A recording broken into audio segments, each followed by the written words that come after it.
everyone. Welcome to the strategy session for CSET 2026 by Vardhman Jain. Myself Vardhman Jain, and today we are going to discuss how you can approach for CSET 2026. What are the sources that you're going to need? What are the strategy that you're going to follow? And what are the traps that you should avoid while preparing for CSET 2026?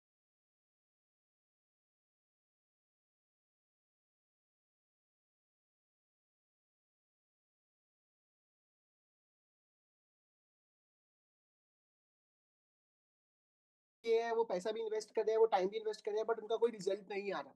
So we will understand everything slowly by pace and see कि क्या क्या traps हैं जो सी set मुझे 2-3 साल से बोल रहा है कि you should avoid this, but still because of lack of consciousness और वॉट एवर इग्नोरेंस मैं उन चीज़ों को अवॉइड कर रहा हूँ. So there are many things जिन चीज़ों को सुटेबल करके सी सेट को हमें निकालना है. So let's study one by one. Okay, this is CSET 2027 strategy session by Vardhman Jain. Quants 99 percentile, it was my CAT score, my CAT English 99 percentile, SNAP 98 percentile. सबसे पहले हम समझते हैं कि सर किसी भी चीज़ की शुरुआत उसके सिलेबस से होती है. सिलेबस फॉर सी सेट ये ऑलमोस्ट सबको पता है, तो I will not going to waste my most of the energy here. यहाँ पे बस हम एक बार स्टार्ट करते हैं. सर सी सेट में क्वांट्स होता है, रीजनिंग होती है और इंग्लिश होता है. ये सर है क्वांटिटेटिव एप्टीट्यूड का सिलेबस. क्वांटिटेटिव एप्टीट्यूड मतलब sir mathematics, maths. Total CSAT में सर 80 क्वेश्चन आते हैं. 2.5 नंबर का एक क्वेश्चन होता है. That's why 200 score. ओके, हमें पास करने के लिए 67 प्लस नंबर चाहिए होते हैं. 66.6 चाहिए होते हैं, तो 67 प्लस मान लेते हैं. अब सर ये है क्वांटिटेटिव एप्टीट्यूड का जो सिलेबस उन्होंने मेंशन कर रखा है. Number system, percentages, ratio, proportion, average, profit and loss. But यहीं पर ही एक सबसे पहला फर्स्ट ट्रैप यहाँ पर आता है. This is the first trap कि सर ये जो सिलेबस है, अब इसके अंदर कितना कितना है. अगर मैं आपसे बोल दूं सोशल जस्टिस, तो सोशल जस्टिस के अंदर कितने पैरामीटर्स आते हैं वो तो आपको खुद एक बार किसी अच्छे टीचर से पढ़ना पड़ेगा या फिर इंडेक्स देखना पड़ेगा. बट यहाँ पर ही मेजोरिटी ऑफ द स्टूडेंट से गलती होती है कि वो इसी को ही एक अपने आप में इंडेक्स मान लेते हैं. ये तो एक ऊपर से ओवरव्यू है बच्चों. This is overview. इन सब का डीप अंदर भी सिलेबस होता है, तो वही हम देखेंगे कि हम कैसे कॉन्सेप्ट्स कवर कर सकते हैं. ये क्वांटिटेटिव एप्टीट्यूड का सिलेबस होता है. ये है रीजनिंग एबिलिटी का syllabus, analogue, coding, decoding, blood relation and all. फिर होता है सर इंग्लिश का सिलेबस. इंग्लिश के सिलेबस में अभी तक जो चल रहा है वो रीडिंग कॉम्प्रिहेंशन चल रहा है. रीडिंग कॉम्प्रिहेंशन मीन्स वो एक पैसेज देगा और उसके ऊपर से आपको क्वेश्चन पूछेगा. अब इसका जो लेवल होता है, डिफिकल्टी लेवल, इसका जो डिफिकल्टी लेवल होता है वो पहले इजी के फॉर्म में होता था. अब चेंज होकर ये मॉडरेट और हार्ड की तरफ जा चुका है. Not CAT level hard, but थोड़ा थोड़ा मॉडरेट और हार्ड की तरफ जा चुका है, या थोड़ा सा कैट लेवल स्ट्रेटजीज यूज होने लगी हैं. कैट लेवल स्ट्रेटजीज इजी है, बहुत इजी है कैट से तो, बट स्ट्रेटेजी वही लगने लगी है. तो यहाँ पे भी एक बच्चों में ट्रैप होता है कि वो इंग्लिश पढ़ तो लेते हैं वो, लेकिन लिमिटेड सोर्स से समझते हैं. तो ये जो पैरामीटर है इसको लाना पड़ेगा, क्योंकि because in the competitive paper CAT जैसी इंग्लिश कॉम्प्रिहेंशन कोई नहीं देता. ठीक है, that's the higher level of English comprehension that is giving in the papers. तो इसकी स्ट्रेटेजी सीखनी होती है. अब ये हो गया. अब से समझते हैं कि सबसे पहले हमारा ट्रैप क्या होते हैं, क्या होता है. मतलब ये जो सिलेबस है, ये आपने बोला कि ये ओवरव्यू है, तो इसके इनसाइड क्या होता है. इसके इनसाइड बेटा ये होता है. देखो, मैं आपसे बोलता हूँ नंबर सिस्टम. सपोज करो मैं आपसे बोलता हूँ नंबर सिस्टम. तो नंबर सिस्टम में क्या सर, क्या नंबर सिस्टम में. तो ये देखो, अगर मैं बोल रहा हूँ नंबर सिस्टम, तो मुझे पता होना चाहिए कि नंबर सिस्टम के अंदर 21 कॉन्सेप्ट आते हैं. नंबर सिस्टम एक सब हेड, एक हेडिंग हो गई, मेजर हेडिंग, और उसके अंदर 21 सब कॉन्सेप्ट हैं. Type of numbers, recurring digit, unit digit, counting of digit, prime numbers, divisibility rule, reminder theorem, binomial theorem, Wilson theorem, maximisation and minimisation. इसके इस बार 2000 अब इस वाले पेपर में 2-3 क्वेश्चन मैक्सिमाइजेशन मिनिमाइजेशन से आए थे. काउंटिंग ऑफ डिजिट से क्वेश्चन थे. प्राइम नंबर्स के रिलेटेड कॉन्सेप्ट में क्वेश्चन थे. Special rule of number system. तो जो मेजर प्रॉब्लम बच्चों से होती है वो क्या होती है कि सर वो नंबर सिस्टम देखते हैं, किसी टीचर की क्लास उठाते हैं, और उन टीचर्स ने 21 के बदले इजी करने के लिए आपको 7 या 8 कॉन्सेप्ट पढ़ाए होते हैं बस. क्योंकि उनका मोटो क्या है, 25 से 30 या 20 क्लासेस के अंदर आपको पूरा सी सेट पढ़ाना, जो कि इम्पॉसिबल होता है। मतलब आप ये एक्सपेक्ट करते हो कि आपको मैथ सिखाई जाए 20 क्लासेस के अंदर, नहीं होता। पहले क्या होता था कि जो पीवाईक्यू आते थे, पीवाईक्यू के बेसिस पे आपको मैथ्स के वो पर्टिकुलर कॉन्सेप्ट सिखा दिए जाते थे। जो पीवाईक्यू में कॉन्सेप्ट आए हैं वो सीख लो और वो ही अप्लाई कर देना। But CSAT has been changing since 2023।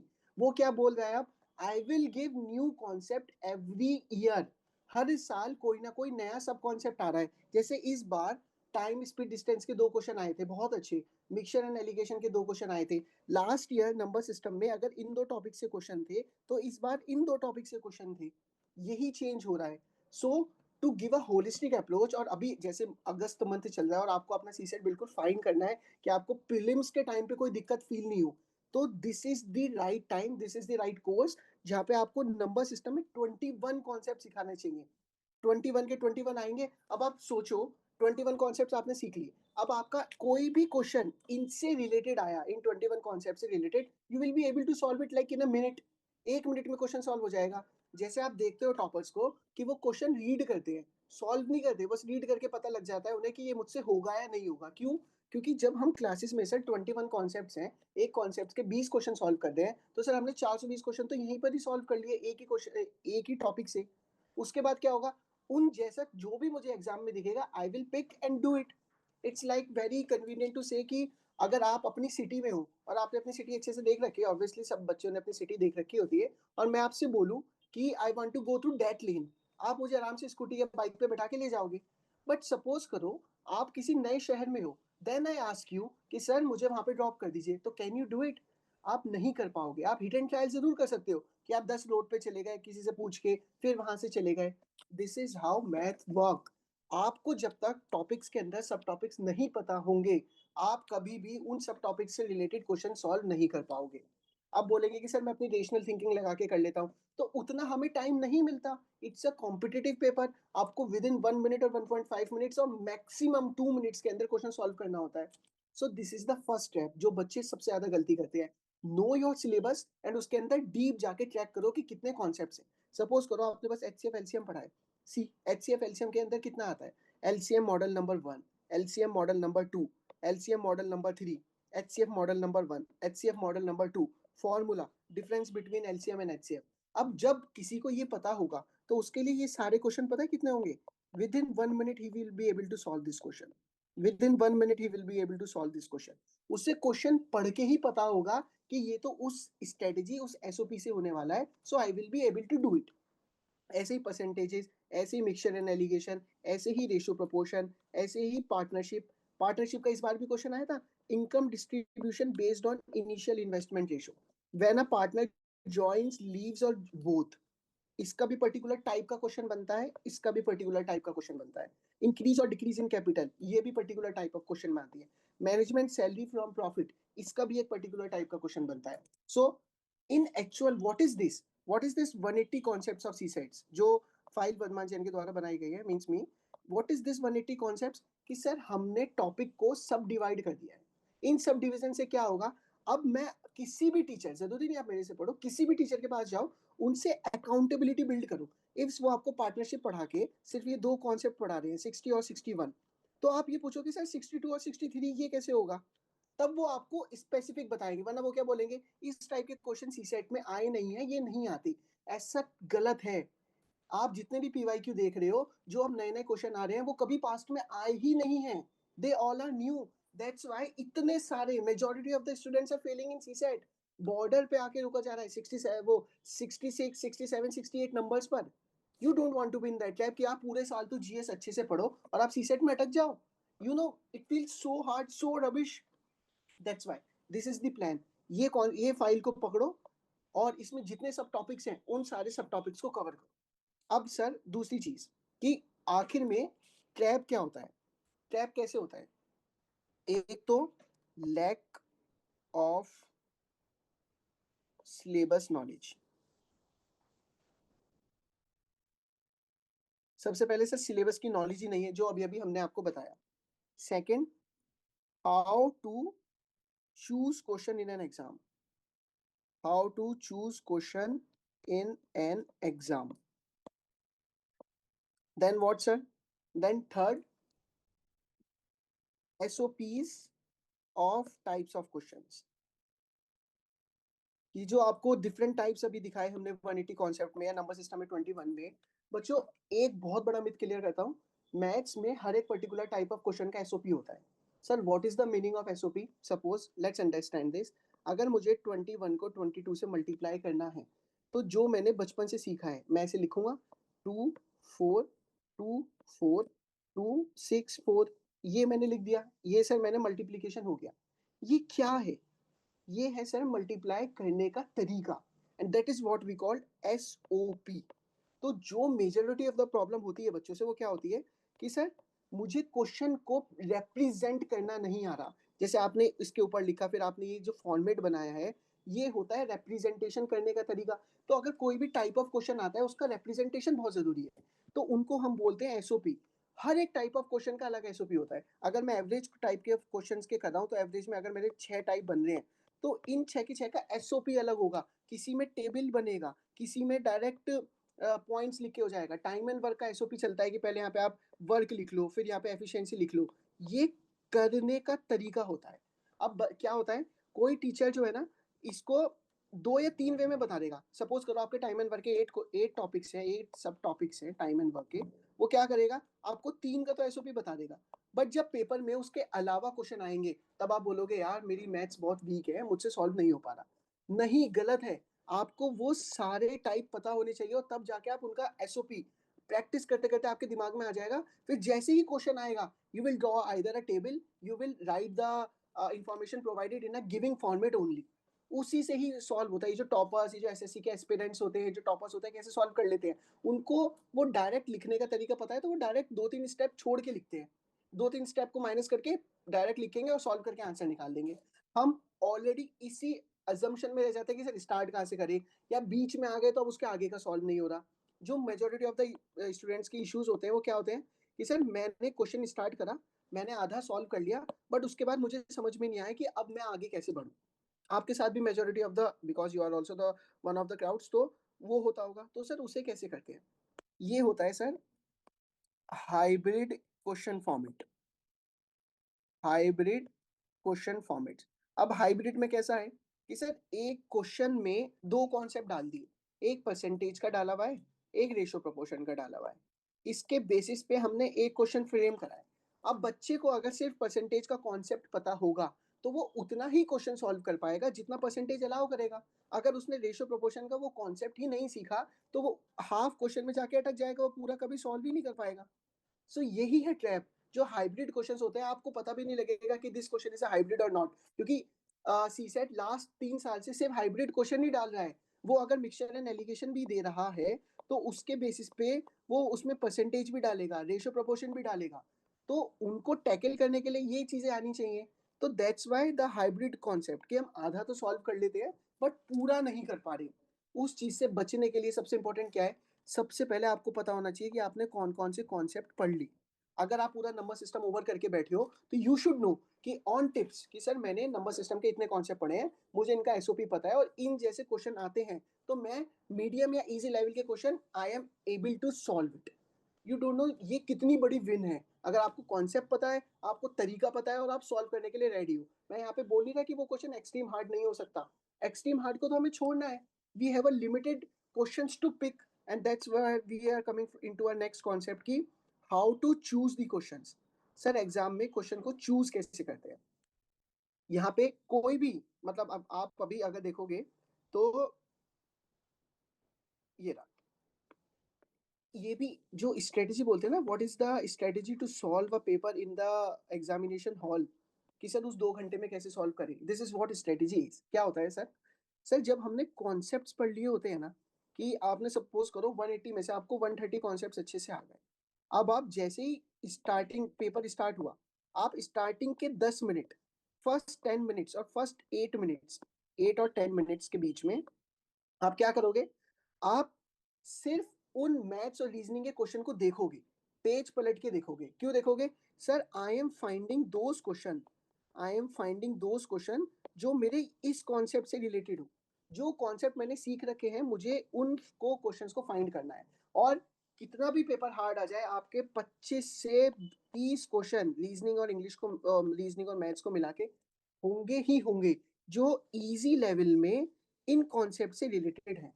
अब बेट यू कि ये होंगे। अभी आपके डिस्क्रिप्शन लिंक में 180 कॉन्सेप्ट्स की फाइल भी होगी, और 2000 अभी जो रिसेंटली वाला पेपर था उसमें जितने कॉन्सेप्ट्स हमारी इस 180 कॉन्सेप्ट की फाइल में से आए उनका डायरेक्ट प्रूफ है, with question, with that topic, that सब टॉपिक। अब सर ये आ गए, मुझे क्या करना है, स्टार्टिंग 10 मिनट में I have to find in 25-30 में से 20 क्वेश्चन, 18 से 20 question only I have to find. अब जैसे ही मेरा 11वां मिनट स्टार्ट होता है, मेरा 11th मिनट स्टार्ट होता है, तो मैं ये क्वेश्चन सॉल्व करना स्टार्ट करता हूँ।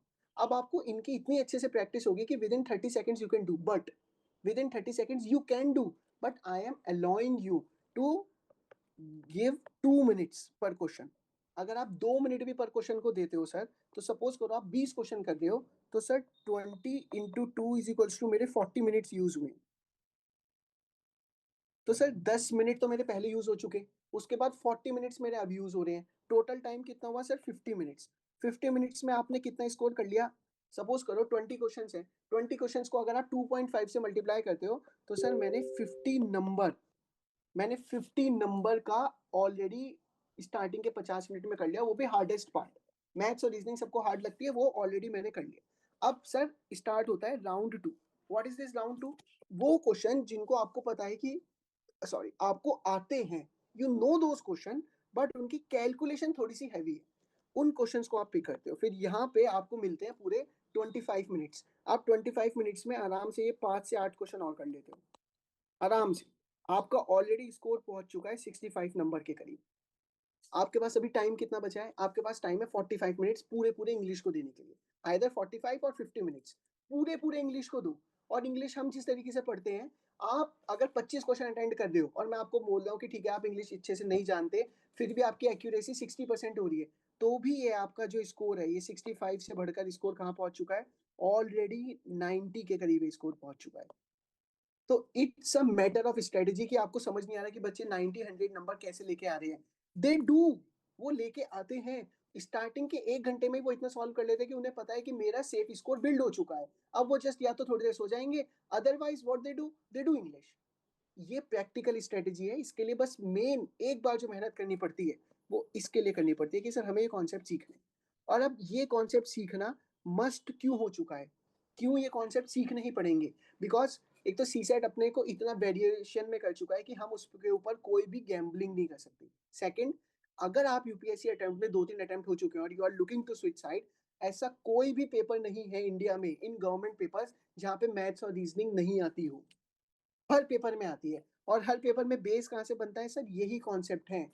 ऐसा नहीं है कि नंबर सिस्टम में सिर्फ सी सेट के लिए 21 कॉन्सेप्ट है। No, number system consist of those concept जो हर जगह पर है।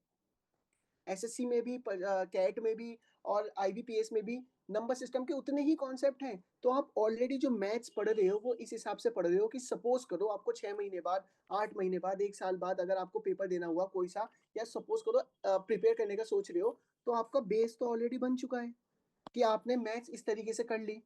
सो this is the one time thing कि आपको एक बार मेहनत करनी पड़ेगी, वो भी 2-3 महीने में, एक दिन का 1-1 घंटा देके, 1-1 डेढ़-डेढ़ घंटा देके maximum. But after 3 months you will B shining. आप मैथ्स से फियर से हट जाओगे। आपको जब पता लगेगा कि टाइप क्वेश्चन आया, मुझे पता है कि ये कैसे होता है, और आप कर भी रहे हो। कैलकुलेशन में एक्यूरेसी हम सीख लेंगे बाद में, वो प्रैक्टिस से आ जाती है, बट क्वेश्चन आना ही बहुत बड़ी बात होती है। सबसे पहली चीज ये। अब सपोज करो मैं आपको एक एग्जाम्पल से समझाता हूँ, ठीक है? ये मिक्सचर एंड एलिगेशन है, ये मिक्सचर एंड एलिगेशन है, ठीक है? अब मिक्सचर एंड एलिगेशन से सर सबको बहुत डर लगता है, बहुत ज्यादा। मिक्सचर एंड एलिगेशन के ये टाइप 1 क्वेश्चन है, ये टाइप 2 क्वेश्चन है, ये टाइप 3 क्वेश्चन है, ये टाइप 4 क्वेश्चन है, और ये टाइप 5 क्वेश्चन है। ये 5 टाइप के क्वेश्चन हैं मिक्सचर एंड एलिगेशन में। अब आप जब इसको पढ़ोगे, तब आपको पता लगेगा कि सर जो भी टाइप के क्वेश्चन बन रहे हैं ना, इनका एक अलग एसओपी है करने का, इनका अलग एसओपी है, इनका अलग एसओपी है। अब मैंने जितना पढ़ा है अपनी प्रिपरेशन में, मैंने सिर्फ ये 2 टाइप पढ़ ली, मैंने ये बाकी छोड़ दिए, और मेरा एग्जाम में यही आ गया। फिर मैं सोच रहा हूँ जो मेरी लिमिटेड नॉलेज है मैं उनसे ये कैसे सॉल्व कर लूँ, हो ही नहीं पाएगा।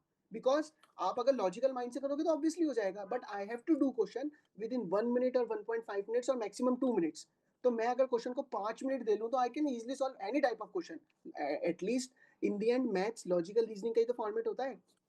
तो सर ये करने के लिए उसका एसओपी पता होना चाहिए। अब सर इस टाइप का क्वेश्चन, एग्जैक्टली इस टाइप का क्वेश्चन आपके पीवाईक्यू में आ रखा है, सी सेट में इस बार आया था मिक्सचर एंड एलिगेशन में। ऑलमोस्ट सब छोड़ के आए हैं जो हमारे स्टूडेंट्स थे, उन्होंने ये टाइप कर रखा था within 1 minute they able to solve this. तो आपको नहीं पता इन 5 में से कौन सा आ जाए, तो यू शुड रिमेंबर। और इसका ऐसा नहीं होता कि सर बहुत अलग है, सब एक ही तरीकों को डिफरेंट तरीके से एक्सप्लेन कर रहे हैं। सपोज करो ये दो वेसल्स हैं, इनका रेशो दे रखा है 1:2, 3:1।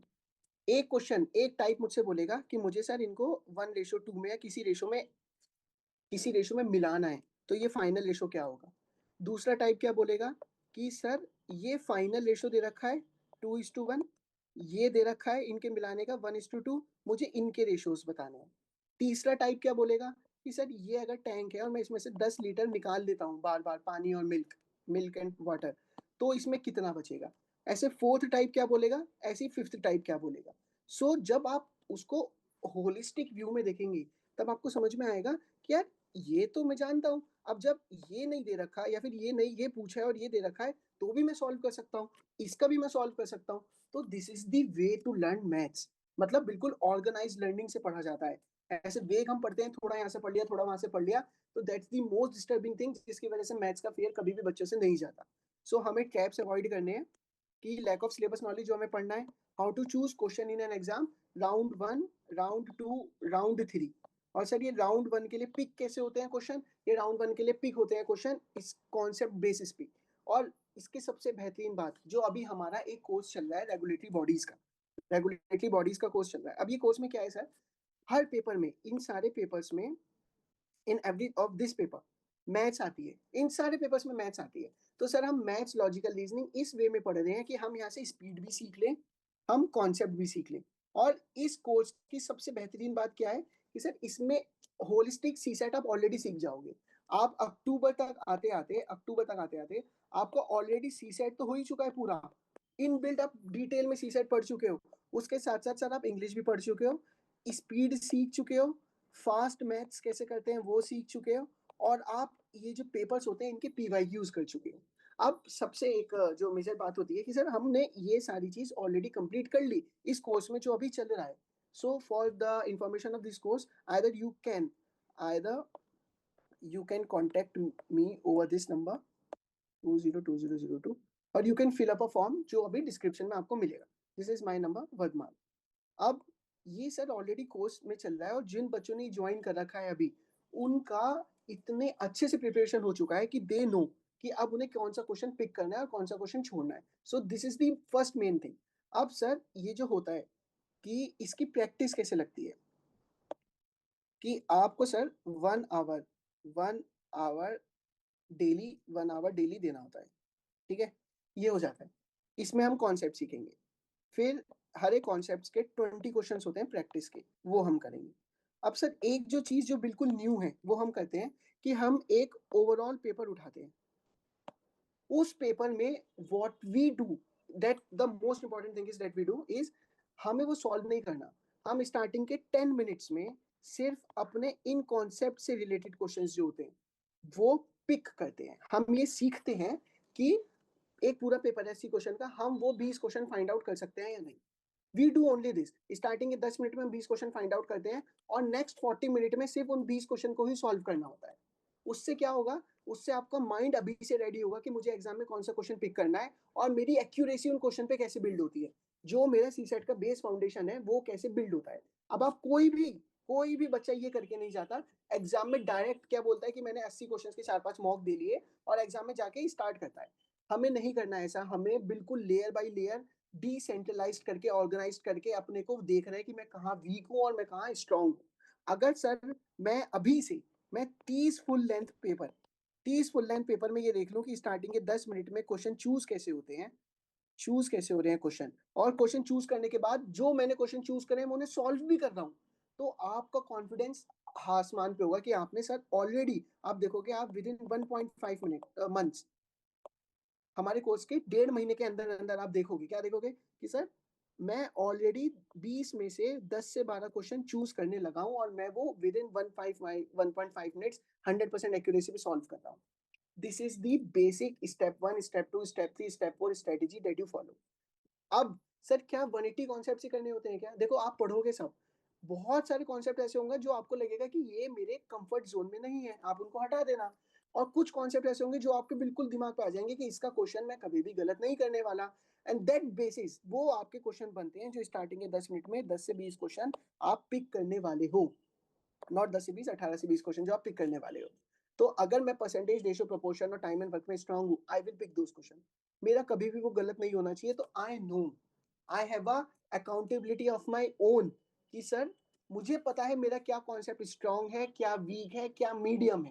इतनी ही नॉलेज होना आधे पेपर को क्रैक करवा देती है. तो दिस इज द वे हम कैसे अप्रोच की तरफ जा सकते हैं, कैसे सोर्सेज की तरफ जा सकते हैं, कैसे ट्रैप में फंसना अवॉइड कर सकते हैं. ये फाइल आपको नीचे लिंक में मिल जाएगी. कैसे ट्रैप को अवॉइड कर सकते हैं, how we can avoid the traps. Scan entire paper, easy moderate difficult question, skip lengthy calculation, accuracy first. Accuracy पे इतना फोकस होता है क्योंकि मैथ्स में लिमिटेड टाइम होता है.